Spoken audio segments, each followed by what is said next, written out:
तो जैसा कि भैया की शादी नजदीक आ गई तो भैया की शादी की तैयारी कराने के लिए जा रहा हूँ गाँव। तो हमारी ट्रेन आज शाम 6 बजे की है, इसीलिए हमें अभी निकलना पड़ेगा। सारी तैयारी भी हो चुकी है और नालागढ़ जाने के लिए हमारे एक भैया की गाड़ी आई और इसी गड्डी में हम सारा सामान लोड कर देते हैं और सबसे मिल के बाय अलग करके गाड़ी में बैठ के निकल जाते हैं नालागढ़ के लिए। और कुछ ही देर में हम नालागढ़ पहुंच जाते हैं और अपनी गाड़ी को साइड में खड़ा कर देते हैं, क्योंकि अभी अम्बाला की बस आई नहीं होती है। थोड़ी देर बाद बस आ जाती है, बस में बैठ जाते हैं और फिर अम्बाला का टिकट कटा लेते हैं, नालागढ़ को बाय करके निकल जाते हैं अम्बाला के लिए। लगभग 3.5 घंटे का सफर करके पहुंच जाते हैं अम्बाला बस स्टॉप और एक एक करके सामान को बस की डिक्की से निकाल लेते हैं और फिर एक एक सामान लेके निकलते हैं रेलवे स्टेशन के लिए।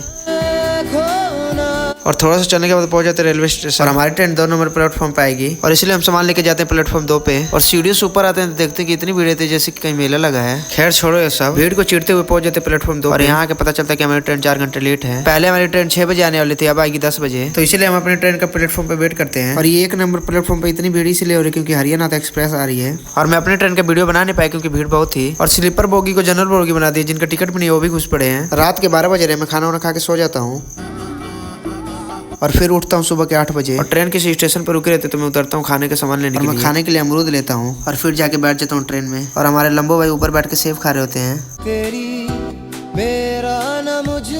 शाम के 6 बज गए और असरा से ट्रेन खुल गई है बलिया के लिए। कुछ ही देर में हम भी बलिया पहुंच जाएंगे और इसीलिए हम एक एक करके सामान को गेट पे ले चल जाते हैं और हम बलिया रेलवे स्टेशन पहुंच जाते हैं। एक एक करके सामान लेके निकलते हैं 4 नंबर प्लेटफॉर्म पे, क्योंकि हमारे मामा आ रहे थे 4 नंबर प्लेटफॉर्म के बाहर और हम अपने मामा को बुला रहे थे बलिया क्योंकि सामान भी ज्यादा होता है। फिर हम सारा सामान लाकर टेम्पो में लोड कर देते हैं और फिर लंबू भाई और सारे लोग भी टेम्पो में बैठ जाते हैं और फिर निकलते हैं घर के लिए।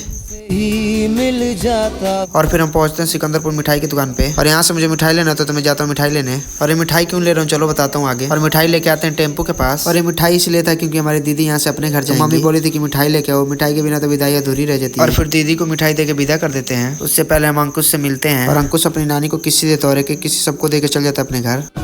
और फिर हम भी अपने घर के लिए निकल जाते हैं।